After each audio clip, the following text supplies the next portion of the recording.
In this recording, we'll be discussing how to adjust your e-registration and get all the information you need to come to a tournament.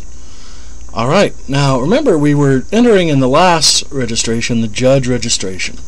So we had entered in for speech that we needed to hire a judge, but we still owed a judge. Well, that's because we have to have a manual set on the judges. We'll send you confirmation who's been hired.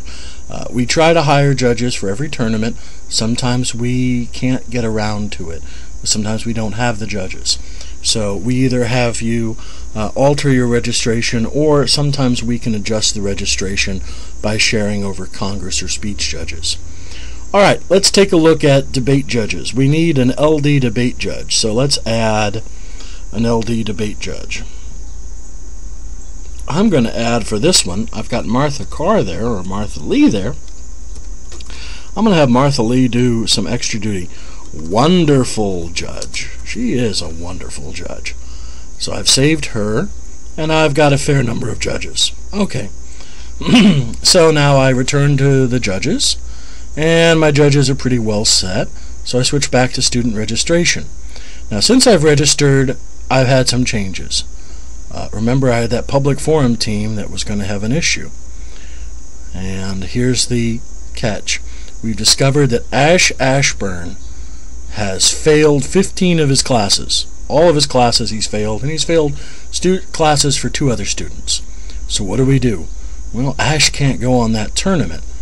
Well, do I have to drop the whole team? No. I'll just change the partner. And how is it easy to change the partner? It really is. You just change it this way. You find whoever's you're going to list with him who hasn't been registered already, and you switch the student entry. Oh my goodness, look at that. It's wonderful. It all makes sense. Same student, same code, but the name is changed.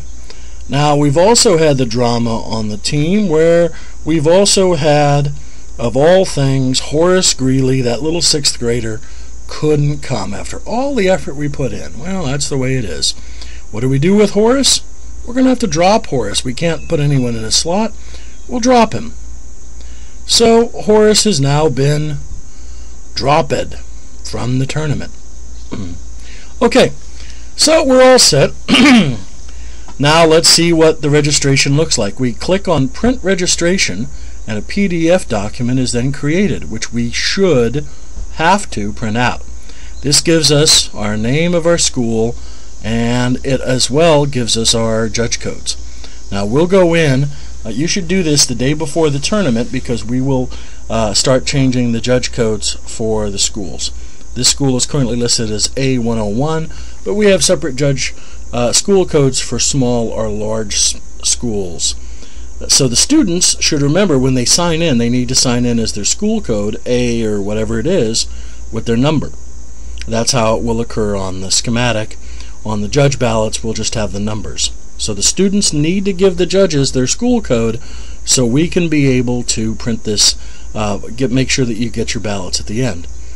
Okay, what else do we do? Well, let's go to our invoice.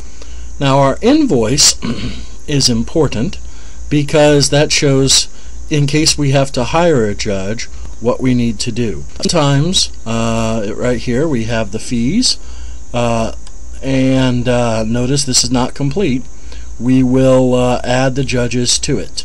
How many judges we've hired will give the total.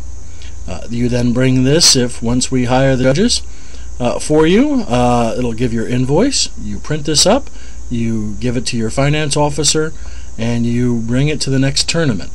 If you don't have the check, we can bill you, but that takes time, and we don't want to have any back accounts. Now, if you drop after the deadline, there incurs a $5 drop fee per student entry. So if a student's double entered, that's $10, because we have to go through and change all the registrations and everything else. Okay, the deadline that you can add or drop entries is Monday, is set at the deadline.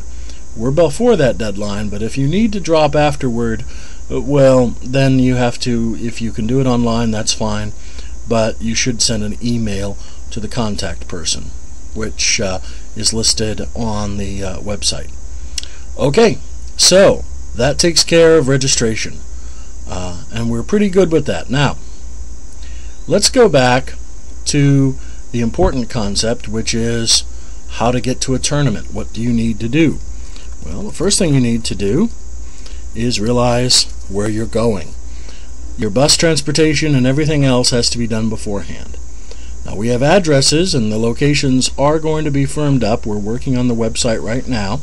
But on the calendar, we have the addresses for all the schools, and including, which is pretty cool, the driving directions. Wow. Let's say we're going to that VaFL Tournament. We click here, and it takes us to Google Maps. Google Maps is probably the most effective map program I have found online to get anywhere.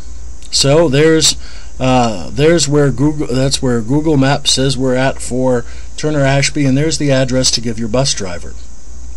Now, when we comes up here, there we see the aerial view of the school, which is pretty cool. I think it's an advanced way.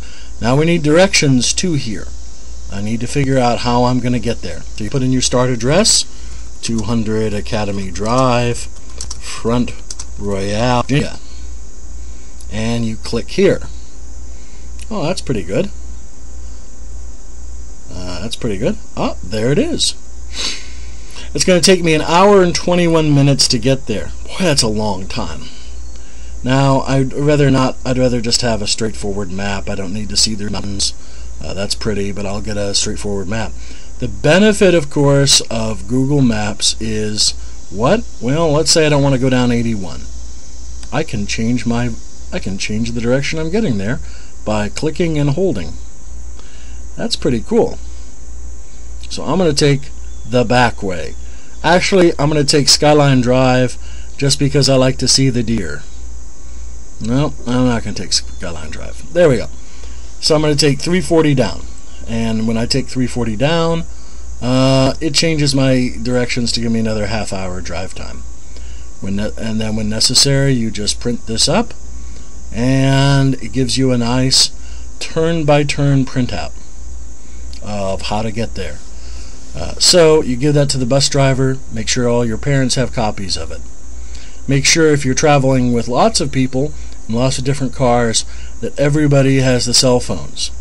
Now, if you're ever delayed in getting to a tournament, call the contact information, which is always the cell phone, and we'll be able to make sure your registration is solid so that you can be there on time. Registration is generally for every VaFL tournament in front of the library. So what do you bring? Make sure you're there before the deadline, whatever the deadline is for each tournament for registration. The sooner the better. If you're in tab room, we'd like you there earlier so you can help us set up the tournament. Then you send your kids to the cafeteria, and you only come to the judge table. We also have all judges sign in so we know where our judges are. If your judge isn't missing, that incurs a fine of about $75, I think, for the midweek league tournaments. So, you send your kids there, you will give you your alpha code, you make sure all your kids know the alpha code, and then we run according to schedule. Virginia Forensic League tournaments pride themselves on being done quickly. We know the buses are waiting, and we will rush through. So make sure all your students know to get to their events in time. We hope that this registration presentation on how to register for a tournament and everything you need to come has been useful for you. We look forward to this year at the Virginia Forensic League being the best year yet. And that's a pretty high standard. But together, we can do it.